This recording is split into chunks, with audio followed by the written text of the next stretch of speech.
My name is Ethan Cole, and for most of my life, I believed silence was safer than speaking. Words can cut deeper than knives, and I learned that the hard way on a night I can never forget. I was 19 when it happened. College life was supposed to be about freedom, about laughter and new beginnings. But for me, it became a memory I wished I could burn. It was Clara Reynolds. She was the kind of girl who could light up a whole room just by walking in. She had that confidence in her smile, that sparkle in her eyes that made people turn. I wasn't the only one who noticed her, every guy did, but I was foolish enough to believe she noticed me too. That night, a small group of us were sitting in the dorm common room. Music was playing, drinks were passed around, and someone suggested a stupid game, truth or dare. I should have excused myself. I should have walked away, but I stayed. When my turn came, Clara leaned in with her teasing grin and asked me a question that froze my blood. "Ethan, tell us the truth, have you ever been with a girl?" The room went silent, but not in kindness. They were waiting for me to stumble, waiting for a laugh.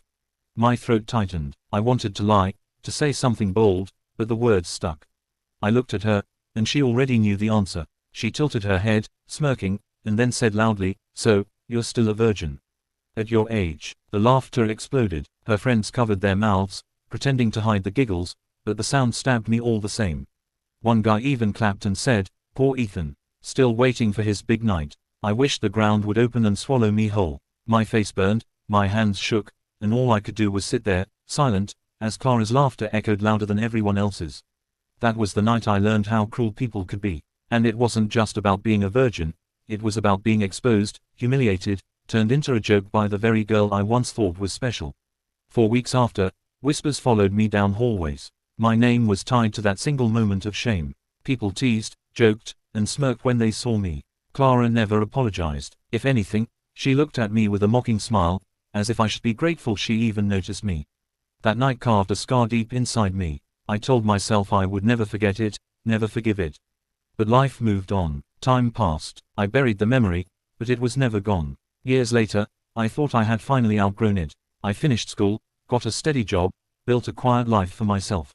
I told myself I was stronger now, that I no longer cared what people thought. But scars don't fade, they only hide beneath the surface, waiting for the right touch to reopen them. The touch came at a company party. I had been working late, and my boss insisted I attend the annual gala. The hall was filled with music, lights, and polished smiles. I was halfway through my drink when I heard a voice behind me. A voice I hadn't heard in years but could never forget. "Ethan, is that really you?" I froze. My hand tightened around the glass. Slowly, I turned. Clara. She was standing there in a silk gown, her hair pinned up, her eyes sparkling just as they had years ago. But this time, there was no college dorm, no cheap laughter. This time she stood tall, draped in wealth, and by her side was a man who screamed success, her husband. Daniel Reynolds. I knew his name. Everyone did. A powerful businessman, older, confident, with the kind of presence that filled a room. He smiled at me politely, reaching out his hand. "It's a pleasure. I've heard a lot about you," he said. "About me." My chest tightened. I glanced at Clara, and she was smiling. That same smile from years ago, the one that held secrets, the one that still knew where to cut. I shook Daniel's hand, forcing a polite nod, but inside, I was crumbling. The wound I thought had healed ripped open again. Clara's eyes met mine, and for a brief second, I saw it, the recognition, the memory, the cruelty she still carried in her grin. In that moment, I realized something terrifying. The joke that broke me years ago wasn't over. It was only beginning. I didn't want to be at that party. Big rooms full of strangers in suits never made me comfortable. But my boss insisted, and saying no wasn't an option. So there I was, standing in a sea of polished shoes, silk gowns, and fake smiles, holding a glass of champagne I didn't even like. I was halfway to the exit when I heard her voice again.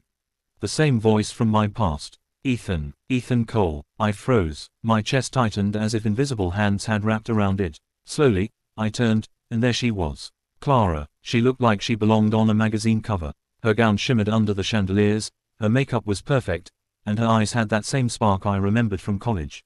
But this time, the spark wasn't playful, it was sharper, more dangerous. "It really is you," she said, smiling. "I almost didn't recognize you." I didn't know what to say. My throat went dry. For years, I'd imagined this moment, what I'd say if I ever saw her again.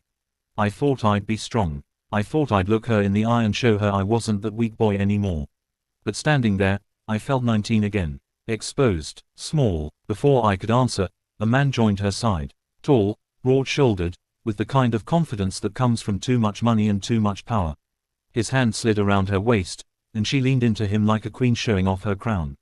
"This is my husband, Daniel Reynolds," Clara said smoothly. Her voice was proud, but her eyes were locked on me, watching for my reaction. Daniel extended his hand. "It's a pleasure. Clara has mentioned you." I almost choked. Mentioned me. What did she say? That I was the boy she once humiliated. That I was her favorite joke. I forced myself to shake his hand, my grip steady even though my pulse raced. "Nice to meet you," I managed. Daniel nodded, already distracted by a man calling his name across the room. He excused himself politely, leaving me and Clara standing alone. The silence burned. Clara tilted her head, her smile curving like a blade. "You've changed," she said softly. "Back then, you could barely look me in the eye. But now," she let her gaze travel over me, slow and deliberate. "Now you look different. Stronger, handsome, even." The compliment stung more than an insult. I knew what she was doing, dangling her words like bait. She wanted to see if I would bite, if I was still the boy she could toy with. I swallowed hard. "People change," I said flatly. Her smile widened, as if she enjoyed my coldness. "But some things don't, Ethan. You still blush when I talk to you." My face burned, and I hated myself for it. She saw right through me, just like before. She leaned closer, her perfume wrapping around me, pulling me back to every memory I wanted to forget. "Tell me," she whispered, "do you still think about that night?" The words cut straight through me. My fists clenched at my sides. I wanted to scream at her, to tell her how much she ruined me, how much pain she caused. But all I did was look away, swallowing the storm inside. She chuckled softly, amused. "I'll take that as a yes." Before I could reply, Daniel returned, laughing with a group of businessmen. He wrapped an arm around her again, and just like that, she transformed, smiling, graceful, the perfect wife on display. No one in the room could have guessed the venom behind her eyes when she looked at me. As they turned to leave, Clara glanced back one last time. Her lips curved into that same cruel smile I remembered from years ago. And in that moment, I realized something terrifying. Clara hadn't forgotten me. She hadn't moved on. She still wanted to play. And I was still caught in her game. After that party, I told myself it was nothing. Just a coincidence. Just an old ghost brushing against my life again. But ghosts don't stay quiet when they find cracks to slip through. Clara didn't leave me alone. The very next day, I got an email. Short, simple. "It was nice seeing you again. Coffee sometime." I stared at the screen for minutes. My hands trembled as if touching fire. Why was she reaching out? She had everything: money, status, a husband people respected. What could she possibly want from me? I didn't reply. I deleted it. But 2 days later, another message arrived. This time, she mentioned my job, complimented me on the project I had worked on, even said she was proud of me. Proud. The word tasted like poison. I knew it wasn't pride. It was power. And yet, I answered. Just a polite, empty line. "Good to see you too. Hope you're well." That was enough. It was like opening a door a crack, and she pushed it wide. Calls followed. Lunch invitations. Random texts about nothing at all, except they always circled back to me, my life, my habits, my growth. At first, I thought maybe she had changed. Maybe she wanted to apologize in her own way. But then her words slipped, sharp and cutting, hidden behind her soft tone. "You've really grown into yourself, Ethan. Not the shy boy I used to tease." Tease. She said it so casually, like the night she ruined me was just some harmless fun. My chest burned, but I stayed silent, swallowing the bitterness like medicine I couldn't spit out. She had a way of making me feel both weak and powerful at the same time. One moment, she reminded me of the humiliation she gave me, and the next, she looked at me with a fascination that made my pulse race. It was a game, and I knew it, but my heart still stumbled into her traps.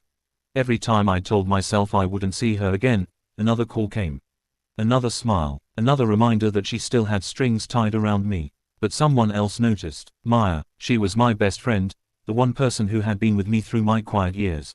Maya saw through me in ways no one else did. She could always tell when something was wrong, and now, she caught me staring at my phone one too many times. One evening, we were sitting in my apartment, eating takeout. She leaned back on the couch, narrowed her eyes, and asked, "It's her, isn't it?" I froze, chopsticks halfway to my mouth. "Clara," she said, spitting the name like it was venom. "She's reaching out again, isn't she?" I sighed. There was no point in lying. "Yeah, but it's nothing, Maya. Just messages. Just talk. She shook her head, angry. Talk, Ethan, that woman destroyed you. I was there, remember? I saw what she did to you back then. And now you're letting her back in. Her voice cracked with frustration. She wasn't just mad at Clara, she was mad at me. I'm not letting her in, I argued weakly. I'm just listening. Myers scoffed. You think she cares about you now? She's married, Ethan. She has everything. Why would she suddenly care? Her words hit me harder than Clara's ever did because they were true. I wanted to believe Clara saw me differently now, that maybe she regretted the past.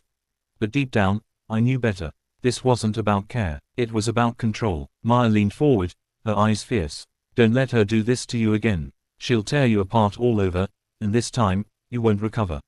Her warning echoed in my chest long after she left that night. But when Clara called, again the next morning, her voice soft, almost vulnerable, asking if I could meet her for lunch, I hesitated. My mind screamed no, but my heart betrayed me. And I said yes, because part of me still wanted to know. Wanted to see if the woman who once mocked me could ever look at me without cruelty. But I knew, deep inside, it was her little game. And I was already playing. Clara had a way of making coincidences feel planned. At first, it was one accidental meeting. I stepped into a cafe near my office, and there she was, already sitting at a table with 2 cups, smiling like she had been waiting for me. Oh, Ethan, she said brightly, as if surprised. What are the chances? I almost turned and left. But she waved, gestured at the empty seat, and somehow, my legs carried me over. I told myself it was just coffee. Just a harmless chat. But deep down, I knew nothing with Clara was harmless. That one meeting turned into another. Then another. Suddenly, it wasn't just chance. She called me at odd hours, her voice low and soft, asking about my day, about my life. She always had excuses ready. Daniel was busy, Daniel was traveling, Daniel didn't listen. She began painting a picture, piece by piece, of a marriage that looked perfect on the outside but was hollow inside. Daniel doesn't even look at me anymore, she whispered one afternoon, her eyes shimmering with something between sadness and calculation. He gives me everything money can buy, but not the one thing I want. I stared at her across the table, my chest torn between pity and anger. Was she telling the truth, or was this another game? Part of me wanted to believe her, wanted to see her as human and not just the girl who broke me. But another part screamed that she was manipulating me again. Why are you telling me this, Clara? I asked, my voice sharper than I intended. Her lips curved into a sad smile. Because you listen. You always did. Those words cut deep. Once, I had hung on to everything she said, desperate for her attention. And here I was again, sitting across from her, listening like a fool. But she didn't stop. The meetings became longer. The conversations became heavier. She leaned closer, her hand brushing against mine as if by accident. But it wasn't an accident. I felt it, the deliberate softness of her fingers against my skin, the spark of contact that sent a wave of heat up my arm. I pulled back, my breath uneven. Clara, she tilted her head, eyes locking with mine. What? Afraid of me? I swallowed hard. The truth was, yes. I was afraid. Afraid of what she could do to me again. Afraid of the storm inside me that still hadn't quieted after all these years. I'm married, Ethan, she whispered, almost like a confession. Then she leaned even closer. But sometimes I forget when I'm with you. The words were poison, and I drank them in silence. After each meeting, guilt chewed at me. I told myself to cut ties, to walk away, to stop answering her calls. But then she'd reach out again, her voice dripping with need, and I would give in. Daniel remained oblivious. I met him at another gathering once, his hand firm, his smile broad. He spoke to me as if I were a respected acquaintance, not knowing his wife was weaving me into her secret world. His kindness only fueled my anger, because while he trusted her, she used him. And she used me. One night, after Clara had left me with words that lingered like smoke, sometimes I wish I had chosen differently, I sat alone in my apartment, staring at the ceiling. That was when the thought struck me for the first time. Revenge. For years, I only wanted escape. I wanted to bury the past and pretend it never happened. But now, watching Clara walk so easily between lies and truth, pity and cruelty, I realized escape wasn't enough. She had broken me once. She was trying to do it again. But maybe, just maybe, it was time I broke her instead. The idea scared me, but it also lit something inside, a spark I hadn't felt before. And that spark, small as it was, began to grow. I never imagined I would be sitting in 5-star hotels, sipping wine worth more than my monthly rent, all because Clara wanted me there. She would smile at the waiter, order without hesitation, and then slide the receipt across the table like it was nothing. Daniel's credit card always paid for our sins. The first time it happened, I told myself it was just dinner. She insisted on picking up the bill, brushing off my attempts to argue. "Ethan," she whispered, leaning closer across the candlelit table, "let me have this. You deserve it." Her eyes sparkled in a way that made it impossible to say no. But later that night, when I lay in my bed staring at the ceiling, the truth stabbed me. I wasn't just her guest. I was her secret indulgence, her sin, and Daniel's money was the fuel. It wasn't just dinners. There were hotel rooms, suites that smelled of luxury and betrayal. Clara always insisted. "Daniel's gone on another business trip," she would say, her voice laced with both boredom and excitement. Then she'd swipe his card like it meant nothing, buying herself the illusion of freedom. I let it happen. I let myself be carried into the current she created, drowning in silk sheets and champagne bubbles. Part of me hated every second. Another part felt something I had never felt before, power. I was no longer the awkward boy humiliated in front of a crowd. I was the man she sought in secret, the one she couldn't resist. Daniel had her name, her house, her status. But me, I had her confessions, her touch, her weakness. Still, every night the guilt returned. I would stare at my reflection and wonder, who am I becoming? Was I any better than her? Maya noticed the change in me. She always did. "You look tired," she said one evening at the office, her voice full of concern. "Not just tired, drained. Like something's eating you alive." I forced a smile. "Just work." But she didn't believe me. She never did. Her eyes lingered on me like she could see right through my skin. For a moment, I wanted to spill everything. To tell her about Clara, about the money, about how twisted everything had become. But I stayed silent. Shame glued the words to my throat. Clara, on the other hand, seemed to thrive in the chaos she was creating. Every meeting became riskier. Every gesture became bolder. Sometimes she'd hold my hand in public, pretending it was an accident. Other times she'd whisper things in my ear that made my skin burn. "I think about you when I'm lying next to him," she confessed once, her voice trembling with a mix of guilt and thrill. I should have walked away then. I should have ended it. But her words wrapped around me like chains. And the money, it made everything worse. Each time she used Daniel's wealth to hide our affair, I felt like I was stealing a piece of his life. It was wrong, I knew it. But wasn't this a kind of revenge? For all those years I carried the scar she left on me, wasn't this payback in its own twisted way? Sometimes I would picture Daniel's face, his polite handshake, his clueless smile. He had no idea his empire was financing the very betrayal that hollowed his marriage. One night, Clara handed me a gift, an expensive watch. "For you," she said, fastening it around my wrist. "So you remember me even when we're apart." The weight of it felt like a shackle, a golden reminder of how far I had fallen. Lying in bed later, I turned the watch over in my hands and thought of that night in college, the laughter, the whispers, my silence. Now, years later, I wasn't silent anymore. But the question haunted me, was I stronger now, or just corrupted in a different way? I told myself I was in control, that I could stop whenever I wanted. But deep down, I knew the truth. Clara was no longer just reopening my old wound. She was carving a new